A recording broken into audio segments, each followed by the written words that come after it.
2 రోజులుగా ఎల్లో మీడియాలో, సోషల్ మీడియాలో టీడీపీ అనుబంధం సంబంధించినటువంటి పత్రికలలో ఏదో 700 కోట్ల కుంభకోణము, రాష్ట్రం అంతా కూడా భూములన్నీ కూడాను జగన్మోహన్ రెడ్డి గారు, వారి కుటుంబ సభ్యులు, వారి అనుచరులు దోచుకున్నారు, మొత్తం అంతా రాష్ట్రంలో భూమి ఎవ్వరి పేరుతో లేదు, మొత్తం తీసేసుకున్నారనేటువంటి ఒక కలరింగ్ ఇస్తూ నానా హంగామా చేస్తూ ఉన్నారు కొన్ని ఎల్లో మీడియా ఛానల్స్, వారికి సంబంధించినటువంటి కొన్ని పత్రికలు. అసలు ఈ రాష్ట్రంలో రెండే జరుగుతున్నాయి. కూటమి ప్రభుత్వం ఏర్పడినప్పటి నుంచి 2 అంశాల మీదుగానే పరిపాలన అనేటువంటి జరుగుతూ ఉంది. ఒకటి diversion politics, diversion diversion diversion. నెలకు ఒక చొప్పున ఒక టాపిక్ తీసుకోవడము, దాని చుట్టూ కథలు అల్లడము, వీళ్ళ మేనిఫెస్టోని, సూపర్ 6ని, సంక్షేమ పథకాలు ఏదైతే వాళ్ళు చెప్పినటువంటి వాటిని అమలు చేయకుండా వాళ్ళ పరిపాలనలో అరాచకాలు, అసాంఘిక శక్తులు ఇష్టారీతిలో రాజ్యం ఏలుతుంటే వాటిని అన్నీ మభ్యపుచ్చుకోవడానికి డైవర్షన్ పాలిటిక్స్. ఇక రెండవది వైఎస్ జగన్మోహన్ రెడ్డి గారిని, వారి కుటుంబ సభ్యులని, అదేవిధంగా వారితో ట్రావెల్ చేసే వాళ్ళందరినీ కూడాను వారి క్యారెక్టర్ని అసాసినేట్ చేసే విధంగా ఈ యొక్క 2 అంశాల మీదుగానే వారి యొక్క పరిపాలన జరుగుతూ ఉంది. మనం చూసాం గతంలో మదనపల్లి ఫైల్స్ అని 1 నెల ఎత్తుకుంటారు, తిరుపతి లడ్డూలని ఒక ఫైల్ ఒక నెలలో, తర్వాత అదాని వ్యవహారం అని ఇంకొక నెలలో, తర్వాత ఆ విధంగా నెలకొకటి చొప్పున ఎత్తుకున్నారు. ఈ కొత్త సంవత్సరంలో మొన్న క్యాబినెట్లో క్లియర్ కట్గా తీర్మానాలు చేశారు. ఏంటివి? ఈ సంవత్సరం తల్లికి వందనం ఎగరగొడుతున్నాము, ఈ సంవత్సరం రైతుకు అన్నదాత సుఖీభావం ఎగరగొడుతున్నాము, రైతు భరోసా ఇవ్వట్లేదు అని క్లియర్ కట్గా చెప్పిన తర్వాత దాన్ని డైవర్ట్ చేయడానికి, ప్రజలందరూ కూడా దాన్ని డిస్కస్ చేయకుండా మర్చిపోవడానికి కొత్తగా ఈరోజు 700 కోట్లంట ఇబ్రహీంపట్నం ఆధారంగా ఒక కుంభకోణం జరిగిందంట, అందులో జగన్ గారంట, కుటుంబ సభ్యులంట, వైఎస్ సునీల్ గారంట వాళ్ళ తమ్ముడు కొత్తగా, వారి పిఏ కె నాగేశ్వర రెడ్డి అంట. వీళ్ళందరూ ఎట్లంటే ఒక ఫేక్ ఫ్యాక్టరీ, తెలుగుదేశం మేనేజ్ చేసేటువంటి ఒక వారి యొక్క ఐటీడీపీ కావచ్చు, సోషల్ మీడియా కావచ్చు, ఒక ఫేక్ ఫ్యాక్టరీ అనేటువంటిది ఒక ఫ్యాక్టరీ పెట్టుకొని ఆ ఫేక్ ఫ్యాక్టరీలో ఫేక్ న్యూస్ క్రియేట్ చేయడము, దాన్ని ఎల్లో మీడియాకు అందించడము, ఆ ఎల్లో మీడియా అదే అజెండాగా చేసుకొని దాని గురించి పుంఖాలుగా ప్రచురించడము, కథలుగా అల్లడము, ఆ వ్యక్తిత్వాన్ని హననం చేయడము, ఇదే పనిగా పెట్టుకున్నారు. అయ్యా 700 కోట్ల కుంభకోణం అంటున్నారు కదా, ఈ కుంభకోణంలో ఒక 2-3 ఛానల్స్ అయితే మరీ మితిమీరి, మరీ ఆవేశపడుతూ, మరీ ఎక్స్క్లూజివ్ అని, ఒక కథనాలని విచ్చలవిడిగా మీరు చేస్తున్నారు కదా. అందులో ఒక్క వాస్తవమైన మీరు చూపిస్తారా? ఒక్క వాస్తవమైన దాన్ని నిరూపిస్తారా? ఒక కేఎన్ఆర్ కావచ్చు, జగన్మోహన్ రెడ్డి గారు కావచ్చు, భారతి గారంట, భారతి గారు బినామీ అంట. ఏమన్నా మనుషులైనా కనీసం వార్త వార్చేటప్పుడు అందులో ఈ సుమంతైనా కూడా నిజం ఉందా అనేటువంటిది ఆలోచన కూడా చెయ్యరు ఆలోచన కూడా. ఎందుకంటే మీకు తెలుసు ఇది ఫేక్ న్యూస్ అని, మీకు తెలుసు ఎవరి అజెండాలో మీరు రూపొందించేసి కథనాలు పెడుతున్నారని చెప్పేటువంటిది.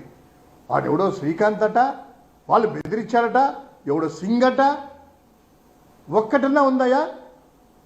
ఎక్కడైనా కూడాను ఫిర్యాదుదారు వెళ్ళేసి మాకు సంబంధించిన భూమి వీళ్ళు తీసుకున్నారు, ఇదిగో మా రిజిస్ట్రేషను, పలాని పుల్లయ్యో సుబ్బయ్యో ఎల్లయ్యో వెళ్ళి ఒక ఫిర్యాదు చేస్తే, పలానోళ్ళు అని చెప్పి రిజిస్టర్ ఎంక్వైరీ చేస్తే ఆ రిజిస్ట్రార్ వచ్చేసి ఇదిగో అని చెప్తే ఒక ఆధారాలన్నా ఉండాలి కదా. ఏమీ లేదు, వేగ్గా వండి వారించడము, జనాల మీద దోయడము. దీని ఎలా ఉందంటే, నేను ఒక ఫేస్బుక్లో, అంటే వీళ్ళ సోషల్ మీడియా సంబంధించింది, దీంట్లో మళ్ళీ ఈ కథనాలు జనాలు చూస్తారో చూడరో అనే ఉద్దేశంతో తంబునేల్స్ ఏంటంటే, అందులో జబర్దస్త్ ఎవరో హీరోయిన్లను లేకపోతే నటీమణులను తీసుకురావడము, వారి ఫోటోలు కూడా ఒక్కసారి చూడండి. అంటే మామూలుగా చూడరు కదా జనాలు, ఇలాంటి ఫోటోలు పెట్టి అశ్లీలమైనటువంటివి, ఆ పిక్చర్స్ పెట్టడము, ఈ పిక్చర్స్లో అంటే జనాలు చూస్తారు కదా, వ్యూయర్షిప్ పెరగాలి కదా, జనాలకు ఫేక్ న్యూస్ జనాలు పంపించాలి కదా, ఇట్లాంటి బొమ్మలు పెట్టడము ఆ హీరోయిన్లది జనాలు చూడాలని, ఈ థంబ్నెయిల్స్ ఈ ఫొటోస్ పెడితే జనాలు చూస్తారని ఇటువంటి పిక్చర్స్, డర్టీ పిక్చర్స్ పెట్టి టైటిల్ 700 కోట్ల కుంభకోణం అని పెట్టడము, ఇవి వీళ్ళు చేసేటువంటి వ్యవహారం. దాని గురించి వైఎస్ఆర్ కాంగ్రెస్ పార్టీ దీన్ని సీరియస్గా తీసుకునింది. నిన్ననే ఈ తాడేపల్లి పోలీస్ స్టేషన్లో కూడాను వైఎస్ఆర్ కాంగ్రెస్ పార్టీ కంప్లైంట్ చేయడం జరిగింది. ఎవరైతే ప్రచురించారో ఈ ఛానల్స్, ఈ పత్రికలు, అది ఆన్లైన్ పేపర్స్ కావచ్చు, రెగ్యులర్ పేపర్స్ కావచ్చు, ఎవరు ప్రచురించారో వారందరి మీద కూడా వైఎస్ఆర్ కాంగ్రెస్ పార్టీ లీగల్ చర్యలు కూడా తీసుకుంటుంది అనేటువంటిది విషయాన్ని మీ అందరికీ చెప్తా ఉన్నాం.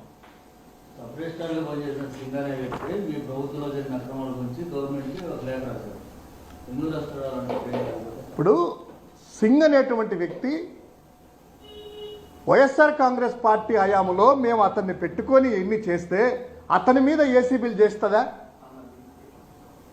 అతని మీద ఆ యొక్క అవినీతి చేశాడని చెప్పి ప్రభుత్వం ఎవరైనా చేస్తారా?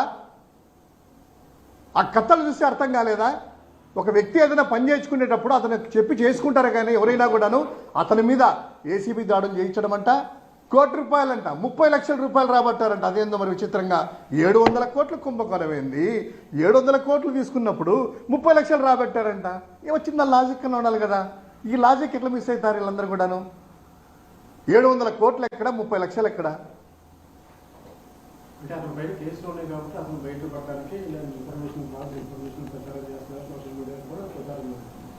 ఖచ్చితంగా దీని వెనక కుట్ర దాగి ఉంది. వీరి పేర్లు తీసుకురావడం వెనక కుట్ర దాగి ఉంది. కేవలము వైఎస్ కుటుంబాన్ని, జగన్మోహన్ రెడ్డి గారి కుటుంబాన్ని, సన్నిహితులని, వారి క్యారెక్టర్ని వీళ్ళు పుట్టినప్పటి నుంచి ఎల్లో మీడియా పుట్టుకతోనే వైఎస్ కుటుంబానికి వ్యతిరేకంగానే వాళ్ళ యొక్క వార్తలు చూస్తున్నాము, కథనాలు చూస్తున్నాము. ఈ రోజు కూడాను వాళ్ళ సంక్షేమ పథకాలు ఎగరగొట్టాలి, జగన్మోహన్ రెడ్డి గారిని నిందించాలి. ఏమున్నా కూడాను అబ్బో ఈ భూమి అంటే జగన్ గారు తీసుకున్నారట, జగన్ గారు ల్యాండ్ టైటిల్ యాక్ట్ నుంచి ఇదే చెప్పి చెప్పి చెప్పి అధికారంలోకి ఎట్లా ఒకటి వచ్చారు కదా. వచ్చిన తర్వాత చిత్తశుద్ధిగా పరిపాలన చేయండి అయ్యా, జనాలందరికీ తెలుసు ఇదంతా. జగన్మోహన్ ఎవరైతే అధికారులు కావచ్చు, ఈ ఎల్లో మీడియా కావచ్చు, ఇటువంటి ఫేక్ న్యూస్లు సృష్టించే వాళ్ళు కావచ్చు, ఫేక్ ఆధారాలు లేకుండా ఇన్ని చేసే వాళ్ళకి ఒకటే ఒకటి చెప్తున్నాము. జగన్మోహన్ రెడ్డి గారు చిన్న వయసే, ఈరోజు ప్రతిపక్షంలో ఉండొచ్చు, ఖచ్చితంగా అతనికి 20 నుంచి 25 సంవత్సరాల అధికారంలో మళ్ళీ రాబోతున్నాడు, 20 సంవత్సరాల అధికారంలో ఉంటాడు. ఎవరిని కూడాను వదిలిపెట్టేటువంటి ప్రసక్తే లేదు. ఇటువంటి తప్పుడు కథనాలను వండించే వాళ్ళని కావచ్చు, ఇటువంటి క్యారెక్టర్ అసాసినేట్ చేసే వాళ్ళని కావచ్చు, వదిలిపెట్టే ప్రసక్తే లేదు. చట్టపరంగా చట్టరీత్యా చర్యలు తీసుకుంటుంది. ఇప్పటికైనా కూడాను ఆధారాలు లేకుండా ఇటువంటి న్యూస్ ప్రచురించకూడదు. ఏదో డిప్యూటీ సీఎం గారు చెప్తా ఉంటారు కదా, ఆడవారిని పేర్లు రాకూడదయ్యా, లేకపోతే కనుక ఇటువంటి ఫేకులు రాకూడదు, ఫేక్ న్యూస్లు రాసే వాళ్ళని ఇట్లా సోషల్ మీడియాలో కూడా పెట్టాలి. ఇది మీడియాలో కూడా కంట్రోల్ తీసుకురావాలి. తెల్లవారు లేచినప్పటి నుంచి అబద్ధాలు వండి వారిస్తూ చేసేటువంటి ఈ మెయిన్ స్ట్రీమ్ మీడియాను కూడాను, ఇటువంటి వార్తలు సృష్టించే వాళ్ళ మీద కూడాను మీరు ఎందుకు చర్యలు తీసుకోరయ్యా? ఎందుకు మాట్లాడరు? మీకు అనుకూలంగా ఉన్నాయి వార్తలనే, లేదా మీరే రాయిస్తున్నారనే ఈ వార్తలన్నీ కూడాను? ఇది పద్ధతి కాదు. ఎటు తీసుకుపోతున్నారు ఇదంతా కూడాను? ఆ చీమకుర్తి శ్రీకాంత్ అనేవాడు ఎవడో తెలియదు. ఆ చీమకుర్తి శ్రీకాంత్ నిన్న వాళ్ళ ఛానల్లోకి వచ్చి మనం కూడా చూసాము. నాకే సంబంధం లేదు, నేను ఏదో కొన్నాను తీసుకున్నాను అనేటువంటిది ఆయన వాళ్ళ వ్యవహారాలంతా కూడా ఉంది. ఎక్కడైనా ఇక్కడ వైఎస్ కుటుంబం కానీ, ఆ సన్నిహితులు కానీ, వీళ్ళు చెప్పే వైఎస్ సునీల్ కావచ్చు, కేఎన్ఆర్ అనేటువంటి వ్యక్తి కావచ్చు, ఎక్కడైనా ఉన్నారా వారి సంభాషణల్లోనే? అయినా బాధితులు ఎవడన్నా కూడా ఉన్నాడా?